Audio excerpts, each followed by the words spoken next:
परित्याग कर दिया, अब तुझे इस राज्य में यहां पर सम्मान नहीं मिलेगा। माने तो उसने ये कहा था कि भगवान का भजन कर और भगवान से प्रार्थना कर कि वो तुझे मेरे गर्भ में भेजे,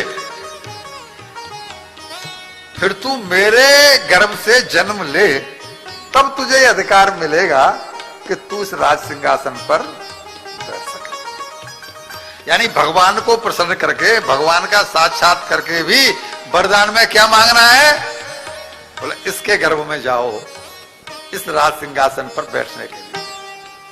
तो ये हमने सुनाया आपको सुरुचि की बात कि अगर सुरुचि है हमारे अंदर तो हमारी जो दृष्टि है ना वो ऐसी होगी, यानी हमारा दृष्टिकोण ऐसा होगा। और अगर सुनीति है, अब सुनिए सुनीति का।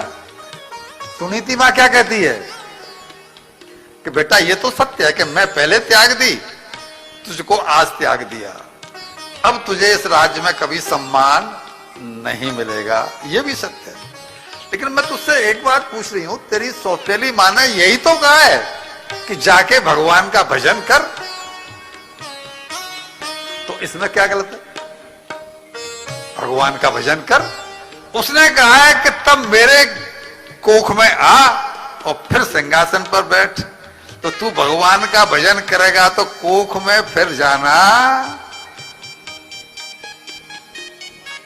भगवान का भजन कर, उनको प्रसन्न कर, और जब प्रसन्न कर लेगा तो डायरेक्ट उन्हीं की गोद में जाके बैठना। मीरा ने कहा है ना, ऐसे बरकू काबरू जो जिए और मर जाए, बर बरू तो प्रभु कृष्ण को तो मेरा चुड़ला अमर हो जाए। काय को उस गद्दी पे कहां को बैठना चाहता है? भगवान की गोद में बैठना। मां मैं क्या जानू भगवान, अभी पंडित जी ने गाया, तू जो आए एक पग, भगवान क्या कहते हैं सुन लो, भगवान ने खुला कह रखा है, तू जो आए एक पग तो मैं आऊं पग 8, अपनी तरफ से चल के तेरी तरफ चलूंगा। तू एक पग धर, मैं 8 पग धरूंगा। तू जो आए एक पग तो मैं आऊं पग 8, लेकिन जो तू लट्ठा काठ को, यानी वहीं पर खड़ा रहेगा, मेरी तरफ नहीं आएगा, तो फिर मालूम मेरा मैं कौन हूं? मतलब मैं लोहे की लाठ, फिर मुझसे कोई उम्मीद मत कर। तू चल तो सही बेटा, तू भगवान की तरफ चलेगा, तुझे सारे साधन अपने आप खुल जाएंगे। हम कहते हैं ना कि एक दरवाजा बंद होता है तो दूसरा दरवाजा खुल जाता है। मेरा आशीर्वाद तेरे साथ है। मैंने आज तक कभी किसी का बुरा नहीं सोचा, मैंने आज तक किसी के साथ बुरा नहीं किया।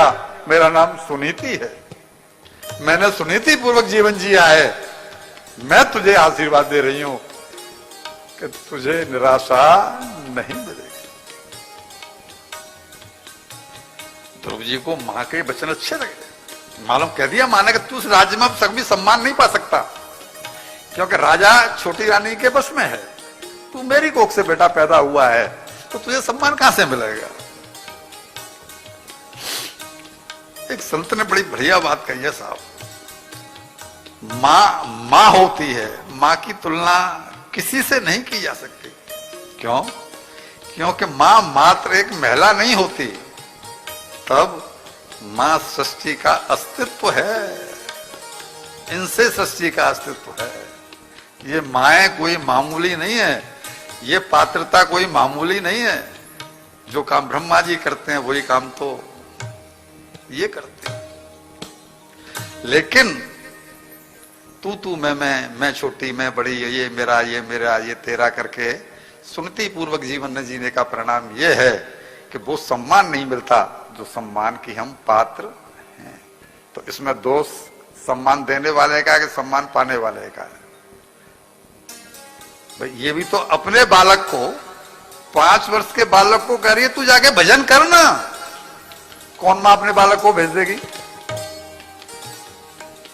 बल है नीति का, इसलिए तो कह रही है कि मैं तेरी पीठ के पीछे हूं, तू जाना, रास्ते अपने आप खुलेंगे। हम और आप क्यों नहीं कह पाते? नीति का बल नहीं है, हमारे जीवन में तपस्या नहीं है, हमारे जीवन में तितिक्षा नहीं है। हो तो पात्रता प्राप्त हो जाए।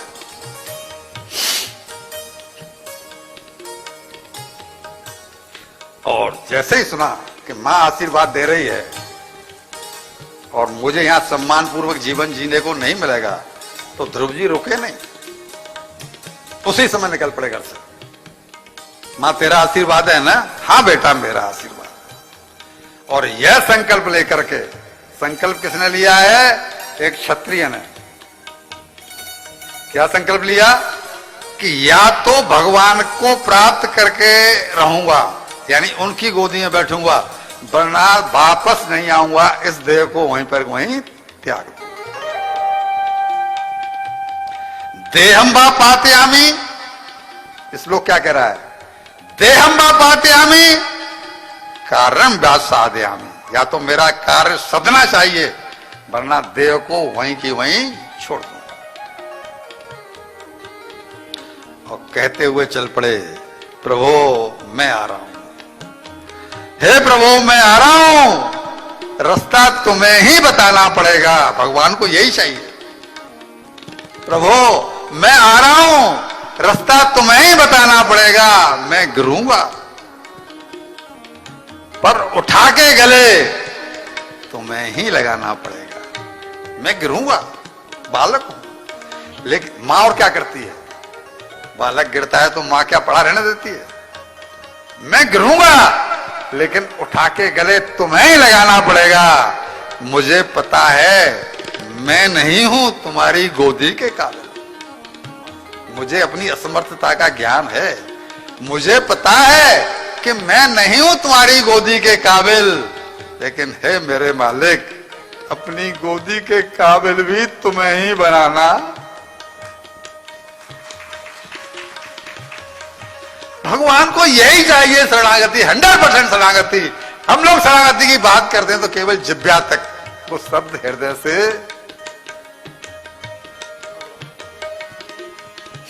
और भैया जब हमारे शब्द हृदय से नहीं निकलते तो क्या उनसे ये बात छुपी है? वे तन की जाने मन की जाने, जाने चित्त की चोरी, उनसे किसका क्या छुपाया? उनसे किसका क्या छिपाया?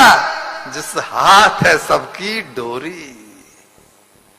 हम चतुर बनते हैं वो एक अलग बात है, हमारे अंदर क्या चल रहा है, मन में हम कुछ सोच रहे हैं, कर कुछ रहे हैं, कह कुछ रहे हैं, लेकिन भगवान से कुछ नहीं छुपा।